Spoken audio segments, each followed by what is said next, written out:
Et bien sûr, notre société aujourd'hui entendra beaucoup plus facilement cette notion de « j'ai été victime » que « je suis auteur ». Sauf qu'il ne faut pas oublier que prévenir efficacement les violences sexuelles, c'est aussi s'occuper des auteurs.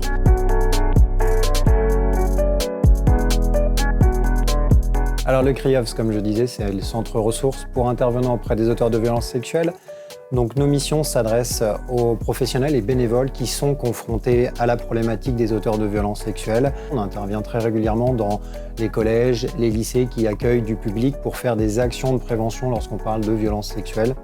Ensuite, on a des missions de formation pour accompagner professionnels et bénévoles, encore une fois. On a un centre de documentation avec des travaux de recherche. On anime aussi des temps d'échange clinique où on intervient auprès des équipes qui sont confrontées à la problématique d'auteurs de violences sexuelles pour réfléchir avec eux sur cette problématique.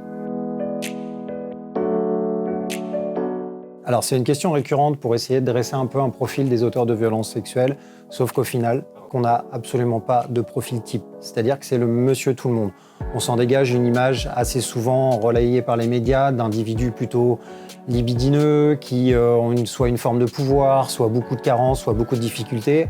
Or, à tort, puisque l'auteur de violences sexuelles, c'est le monsieur tout le monde. Ça peut être votre frère, votre oncle, votre cousin, votre mère. C'est un crime de proximité. Tous les milieux sont concernés. Que ce soit le milieu du sport, le milieu associatif, le milieu de la santé, tous les milieux sont concernés par rapport aux violences sexuelles.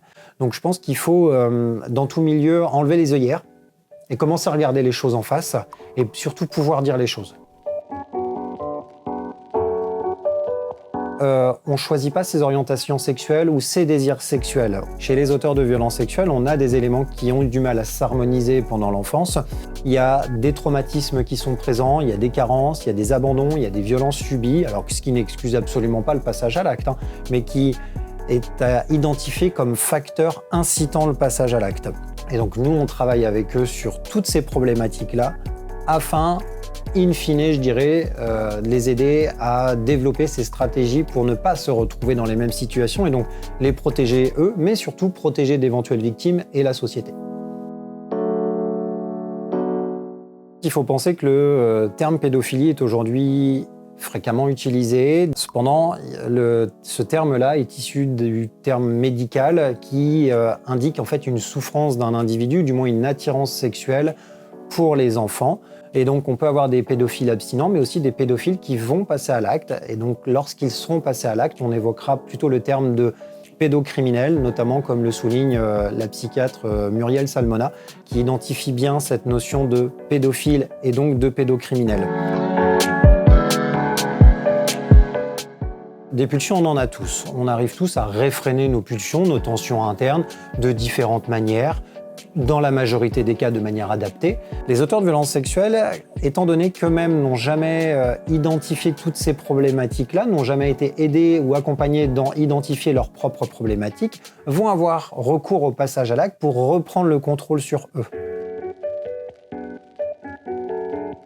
Quand on parle de violences sexuelles, c'est sûr que les individus ne vont pas se présenter en disant « Bonjour, je suis auteur de violences sexuelles ». Et bien sûr, notre société aujourd'hui entendra beaucoup plus facilement cette notion de « j'ai été victime » que « je suis auteur ». Sauf qu'il ne faut pas oublier que prévenir efficacement les violences sexuelles, c'est aussi s'occuper des auteurs. C'est d'ailleurs pour ça qu'on a des lieux qui sont spécialisés avec des professionnels qui sont formés pour pouvoir aider cette population. On n'est pas là pour juger, la justice s'en occupera. On n'est pas là pour nous minimiser ni excuser, c'est en aucun cas notre travail. Nous, notre travail, c'est là pour prendre soin. Et donc, on doit accompagner ces individus-là, peut-être en priorité, pour pouvoir faire en sorte qu'il n'y ait pas de situation de récidive ou même qu'il n'y ait pas de fait de violence sexuelle, donc en pouvant notamment poser des mots sur les choses qui peuvent être vécues ou ressenties. Dans un premier temps, c'est une capacité d'écoute du thérapeute et aussi de recevoir la parole de l'individu pour travailler sur sa problématique. Ensuite, dans un deuxième temps, sera élaborée la notion de prise médicamenteuse et de traitement pour pouvoir les aider. Attention cependant, le castrateur chimique viendra qu'en dernier recours, mais doit toujours, et vraiment j'insiste là-dessus, être associé à une psychothérapie. Si on met un traitement médicamenteux mais que derrière aucune psychothérapie, les effets seront peu efficaces. Alors déjà, la première action, je dirais, c'est de pouvoir parler. Pouvoir parler, pouvoir en parler à quelqu'un, un proche, un ami. Notre travail, c'est pas de chercher la vérité, on n'est pas les enquêteurs, mais de pouvoir toujours dénoncer, de pouvoir dire les choses. Quand on parle d'inceste, je reciterai Walter Albardier qui dit que la parole est meilleur incesticide qui soit. Plus on restera dans le silence, et encore une fois, plus ça permettra les violences sexuelles d'exister. Par contre, plus on libérera la parole et plus on arrivera à faire bouger les choses. Plus la population sera notamment formée sur la notion d'intimité, de pudeur, de consentement, de respect de soi et de respect de l'autre, plus on aura déjà défini ces éléments-là, et plus on sera à même à pouvoir dire « Ah, ce que j'ai vécu, ce que j'ai subi, je n'étais pas forcément d'accord, donc peut-être, eh bien peut-être, que c'est une violence sexuelle. » Donc vraiment l'important c'est de pouvoir en parler, de mener des actions, mais sur le plus jeune âge, c'est-à-dire dans les écoles primaires, où on va évoquer cette notion d'intimité, de pudeur, de consentement. Et après, on va monter ensuite crescendo dans nos propos et dans les situations. Quand on arrive bien sûr à la fac, on va cette fois-ci parler de violences sexuelles, on va parler notamment de situations réelles lorsqu'ils sont confrontés à des soirées, de comment éviter ça, comment protéger, comment pouvoir libérer la parole.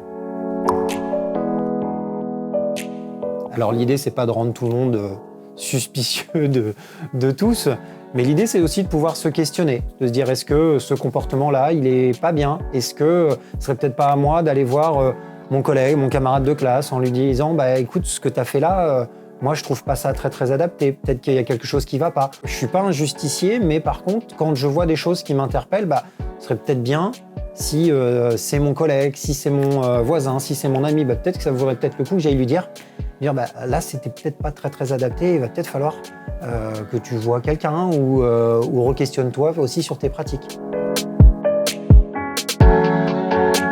Le fait d'être témoin d'un crime ou d'un délit, peu importe le statut professionnel, puisqu'il y a des articles de loi qui prévoient la levée notamment du secret professionnel. Si à un moment donné l'enquête révèle que vous avez été porteur d'un secret et que vous n'avez pas dénoncé, vous pouvez aussi être pénalement responsable.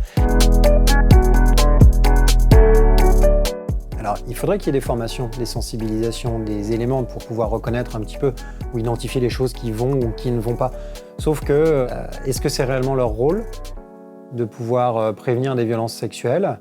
Est-ce qu'ils ont cette capacité-là? Est-ce qu'ils ont les connaissances par le biais de la formation? Ou est-ce que le fait de demander à d'autres professionnels qui, eux, sont armés et qui permet aussi de différencier les rôles de chacun, ne pas tout mélanger. C'est-à-dire que le moniteur de sport, le prof de sport a son rôle de professeur, mais ne sera pas celui qui inculque comment prévenir les violences sexuelles. Il y a des professionnels qui sont là pour pouvoir aider les autres professionnels qui sont en difficulté ou qui ne savent pas comment interagir. Comment expliquer, quand on est moniteur de sport, comment expliquer à une classe ce qu'est des violences sexuelles, ce qu'est le consentement. C'est peut-être pas son job, donc oui, la formation est importante. L'accompagnement des professionnels est aussi nécessaire.